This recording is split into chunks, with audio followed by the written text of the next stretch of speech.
পেশায় তিনি একজন রিকশা চালক। নাম তার মুজাহিদ ইব্রাহিম। কিন্তু অবিকাল একজন কণ্ঠশিল্পীর মতো একে একে অসংখ্য গান তিনি মুখস্থ করে রেখেছেন। দর্শক, চলুন না আমরা এই মুজাহিদ ইব্রাহিমের কাছ থেকে আমরা একটু গান শুনি।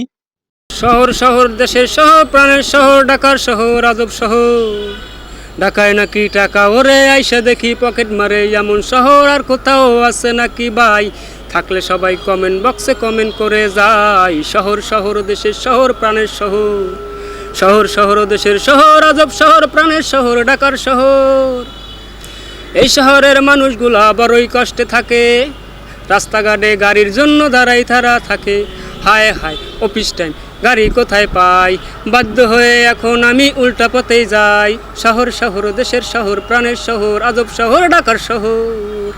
শহর শহর দেশের শহর, প্রাণের শহর, আজব শহর, ঢাকার শহর। যার ভাবেতে সেই চলে, অন্যজনের খবর রাখার সময় কারো নাই। শহর শহর দেশের শহর, প্রাণের শহর, আজব শহর, ঢাকার শহর।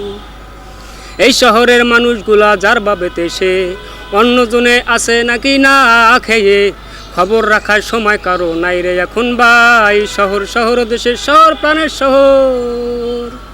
গ্রাম থেকে রুগী নিয়ে ঢাকায় যখন আই, ট্রাফিক জ্যামে রুগীর প্রাণ চইলা এখন যায়। কি যে করি কোথায় চলি, কি যে চলি কি যে করি কোথায় চলি, উপায় এখন নাই। শহর শহর। আপনি করেনটা কি? রিক্সা চালাই।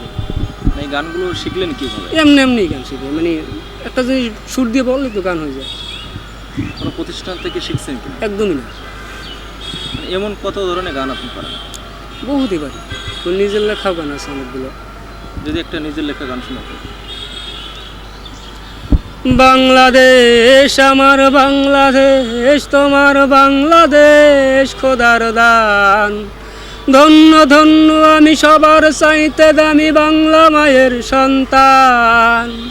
বাংলাদেশ আমার বাংলাদেশ, প্রিয় বাংলাদেশ, প্রিয় ভূমি, জন্মভূমি। এ দেশেরই কাদা মাটিতে বেড়ে উঠেছি আমি।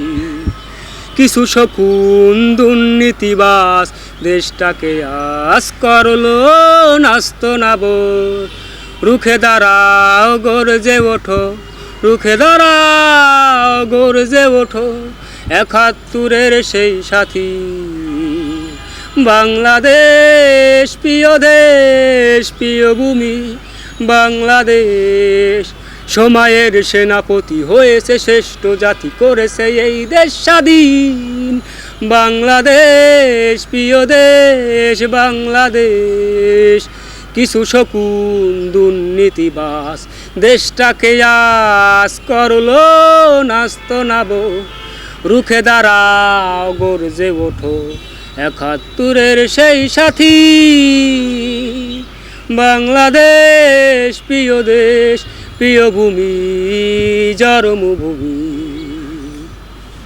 আপনার নামটা কি? আমার নাম মোহাম্মদ মুজাহিদ ইব্রাহিম। আপনার পেশা কি, করেন কি? আমার পেশা, আমি একজন রিক্সা চালক। এটা মোটামুটি তো মানে আপনি একজন রিক্সা চালক হিসেবে আপনি এত গান পারেন? মানে কতটুকু পাই তা জানি না, আর মানুষ শোনে কিনা তাও জানি না, কিন্তু নিজে নিজে চেষ্টা করি। আর কোথাও বেশি একটা গাওয়াও হয় না, তো আপনার ধরলেন দেখে আপনার কাছে বললাম।